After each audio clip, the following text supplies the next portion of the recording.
eu encho você de notícias, né? A mídia e a informalidade fazem com que o excesso de notícias sobre a morte banalizem a própria morte.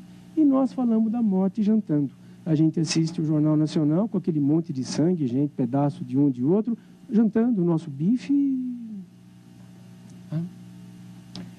E isto faz acrescentar na nossa vida o sentimento de indiferença.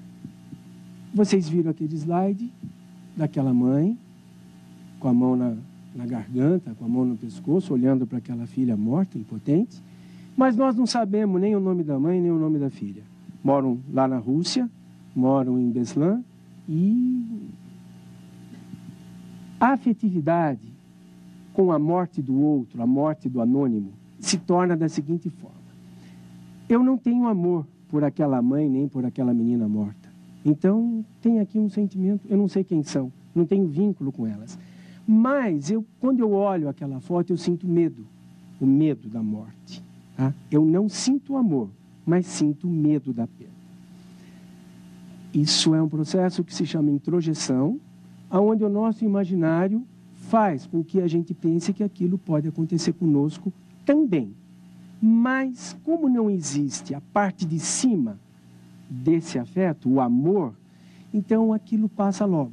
Eu vejo aquela revista, me incomodo com ela um tempo, eu tenho algumas pessoas que receberam a Veja em casa e que colaram um papel em cima da capa, para não ficar vendo aquilo toda hora. E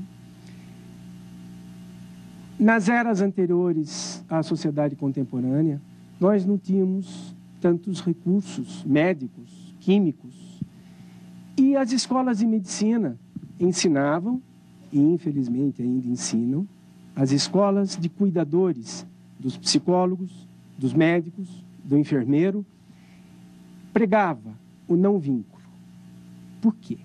Como a morte física era muito frequente, o cuidador, o médico cuidador, o enfermeiro cuidador, sofria muito se ele se vinculasse aos seus pacientes. Hoje, a medicina tem sido um sucesso. A medicina tem deixado muitas pessoas vivas. Hoje, nós estamos com uma sobrevida muito maior, temos químicas maravilhosas. E hoje se inicia nas faculdades de medicina, de enfermagem, de terapia ocupacional, de psicologia, de fisioterapia, hoje se ensina alguma coisa, se prega alguma coisa a respeito do vínculo, né? Então, hoje o cuidador sabe que quanto mais ele se aproximar do doente, quanto mais ele conversar com o doente, conviver com o doente, isso aumenta a autoestima do doente, mesmo terminal, e aumenta a sua dignidade. A afetividade envolve o medo da perda. Na sociedade contemporânea, em que a perda não é tolerada, trocamos o risco do sofrimento pela indiferença. Para Ivan Capelato, quando negamos a morte, negamos a vida. Neste segundo bloco, Capelato explica as fases do luto e fala sobre o que acontece quando o luto é negado.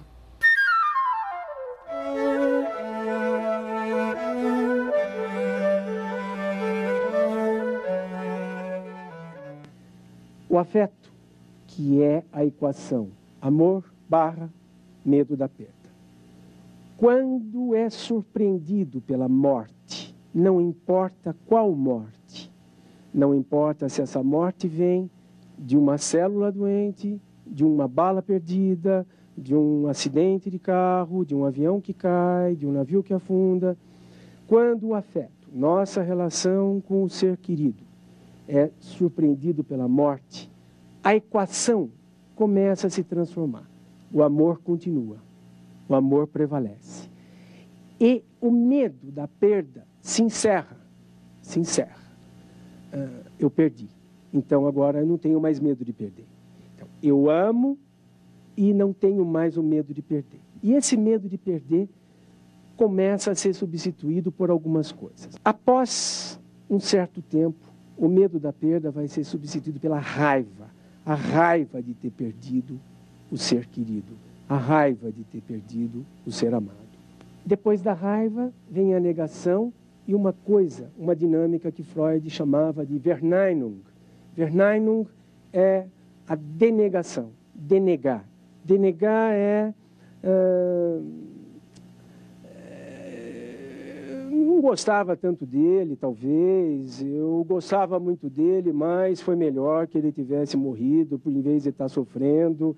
E a tentativa de amenizar a nossa dor, negando o que nós estamos sentindo. Após esse espaço de negação e denegação, aparece a culpa. O que é a culpa? A culpa é o espaço de tempo que eu começo a usar pensando no que eu não fiz para aquele que se foi. O que eu não dei, o que eu não fiz, o que eu poderia ter feito, o que eu não disse, o que faltou dar e se eu poderia ter feito alguma coisa para que ele não morresse. Eu atendo algumas pessoas, muitas pessoas, que têm perdas, inclusive recentes, e eu tenho uma mãe que perdeu um filho de 14 anos num acidente de ônibus, numa excursão. Então, essa mãe, ela tinha um filho tímido, quieto, que não gostava muito de ficar se espalhando com os amigos. E ela fez um esforço muito grande para que ele pudesse ter amizades, ligava na casa dos coleguinhas, e aí a escola resolveu fazer uma excursão para um acampamento. E o menino não queria ir. E ela chamou os amiguinhos, ligou para a mãe dos amiguinhos e fez todo mundo convencer o filho a ir. Na ida, o ônibus tomba e cai no rio, e algumas crianças, das 36, 4 morrem afogadas, entre elas o filho. Então esta mulher agora, ela diz assim: se eu não tivesse feito nada para ele se sociabilizar, eu talvez me sentisse culpada dele ter a morte e começo a sentir saudade, o que é suicida. E o meu esforço de levá-lo à vida me custou a sua morte. A culpa pode se tornar saudade. Aí eu vou perdendo a sensação que eu deveria ter feito, poderia ter evitado a morte, e começo a sentir saudade. O que é saudade? Saudade é a dor doce da ausência do outro. Então eu lembro das coisas boas que ele fez, das brincadeiras que ele tinha, dos apelidos que ele dava para os cachorros de casa, e começo a recuperar a parte em que ele estava vivo.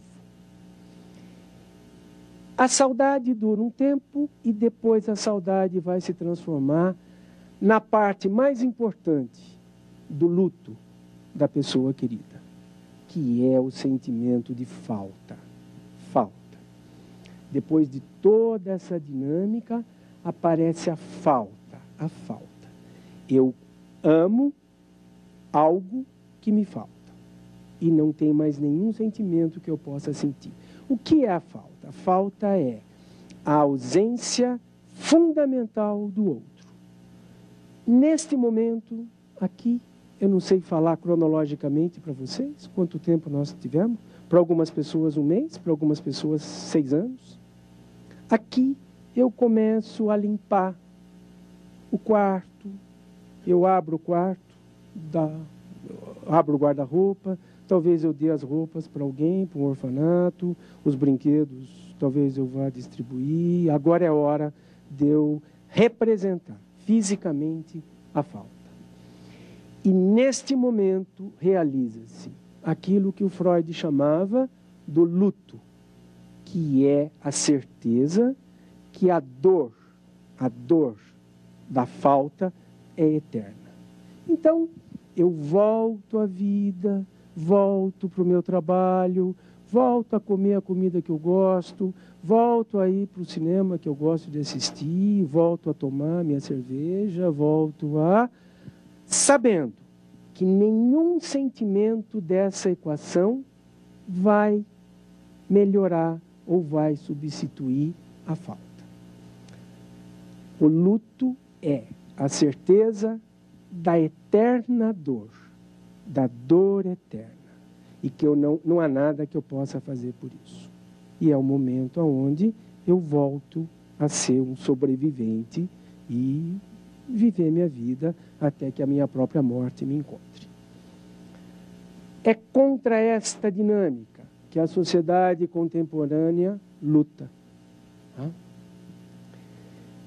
Às vezes, então, vamos lá, eu tenho uma relação afetiva com alguém, perco esse alguém por morte, passo a ter, continuo amando o morto, não sei, acabou o medo da perda, começo a sentir raiva e, em vez dessa raiva me trazer a outra dinâmica que vocês viram, aparece uma coisa que a gente chama de uma intervenção narcísica. É um instrumento psicótico, um modo psicótico de eu reagir. Isso traz uma coisa que a gente chama de dissociação afetiva. Eu substituo o amor que eu continuo sentindo pelo ente que morreu pelo desejo da minha morte. Pelo desejo da minha morte. Não sinto mais o amor pelo outro. Eu passo a sentir o desejo da minha morte. O desejo da minha morte se liga à raiva, o desejo da minha morte se liga à culpa, e o desejo da minha morte vai me levar a um quadro depressivo, que a gente chamava antigamente de melancolia, mas a gente está voltando a chamar hoje de melancolia. O que é melancolia? Melancolia é viver numa indiferença plena, às 7 da manhã, às 7 da noite, não ter ligações afetivas mais nenhuma. A mãe perdeu seu filho querido e ela tem mais filhos. Ela tem 4 filhos. Um dos seus filhos morreu de um linfoma fatal. E ela enterrou esse filho impotente e, de repente, ela se afasta do esposo, dos outros 3 filhos, da mãe, do pai, da irmã, do trabalho, passa a usar a mesma roupa, começa a viver de uma forma mecânica, e aí um dos filhos diz: mãe, mas e nós? Eu quero você, eu te amo, eu preciso de você. Você amava o morto mais do que todos nós? Não, ela não amava o morto mais do que todos os outros. Ela parou de amar qualquer coisa. E passa a viver, então, melancolicamente, o desejo da própria morte. Então, vive como morta. Uma catatonia consciente. Ela é mecânica. Algumas vezes nós temos a dinâmica melancólica pré-morte. São pessoas que já tiveram uma outra perda, aquela namorada, e não lidaram com esta perda, e numa próxima perda de alguém mais próximo, já entram num estado melancólico prévio. É muito difícil tratar a melancolia. Uma análise, uma psicanálise, demoraria 100 anos. Hoje nós temos aí medicação, nós temos aí alguns instrumentos mais sociais de tratar o melancólico, mas não existe como fazer um sujeito melancólico voltar a ser um sujeito neurótico normal. A melancolia é uma morte definitiva da relação de amor. A morte do ser querido precisa ganhar, sempre dentro de nós humanos, uma representação. Uma representação. Nós temos que passar por toda essa dinâmica. O afeto inicial, lembre-se que, vamos pensar num filho. Eu não tinha uma relação afetiva com um filho. De repente eu tenho um filho. O filho é uma pessoa querida? Porque ele é desejado. E aí eu tenho o amor pelo filho, o medo de perder o filho, aí eu perco o filho. Não sei o que sentir, aí eu sinto raiva, tento negar, sinto culpa, sinto saudade e estabeleço a falta. Existe um filme importante que passou um tempo aí chamado O Quarto do Filho, um filme de um psicanalista que perde o seu filho. O luto o luto, a possibilidade de sobreviver à morte sem adoecer. É fazer a falta, é limpar o quarto, é dar as coisas embora, é chorar de saudade, é rir de saudade, é poder ver a fotografia, é poder deixar a fotografia do morto lá em cima do piano que ele tocava e olhar para aquilo e sentir que ele existiu. O que acontece conosco numa sociedade contemporânea? Está lá aquela mãe chorando de novo porque o filho morreu. E alguém fala, mas para com isso, vamos ao cinema, vamos lá ver os homens lá, vamos assistir não sei o quê, vamos na festa, vamos na quermesse, vamos alguma coisa. Porque a dor de quem está sofrendo incomoda muito uma sociedade que tem que ter gozo. Tem que ter gozo. Né? Você está triste de novo? Você está triste de novo? Então, a única maneira de lidar com a morte, né? Apesar de todas as crenças, apesar de todas as filosofias e toda a religião, e eu digo a vocês que nenhum de nós consegue usar a crença para poder suportar a dor da morte. Depois que a gente passa pelo luto, sim, mas antes não. A gente sente muita raiva de Deus. Porra, tanta gente ruim para morrer, você vai tirar o meu que é bom. A permissão do luto é a única forma de que, pela qual alguém pode suportar a perda do ente querido, sentir a perda do ente querido, sair do processo melancólico, não entrar no processo melancólico, sobreviver e poder retomar sua vida. Lembrando que a dor da perda é eterna, ela não pode ser interrompida. Quando se tenta curar a dor da perda, nós levamos o sujeito a um estado psicótico. Para o psicoterapeuta Ivan Capelato, o luto é a certeza da dor eterna, mas é preciso vivê-lo. É através dele que sobrevivemos à morte da pessoa querida. Quando o luto é evitado, corremos o risco de cair na melancolia. Perdemos nossa capacidade de amar. Finalizando a palestra de hoje, Capelato fala agora sobre as consequências da perda da pessoa querida nas diversas fases do desenvolvimento.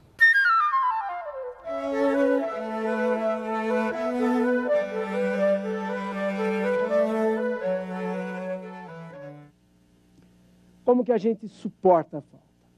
Com a certeza de que a gente pode fazer ofertas para o ser perdido.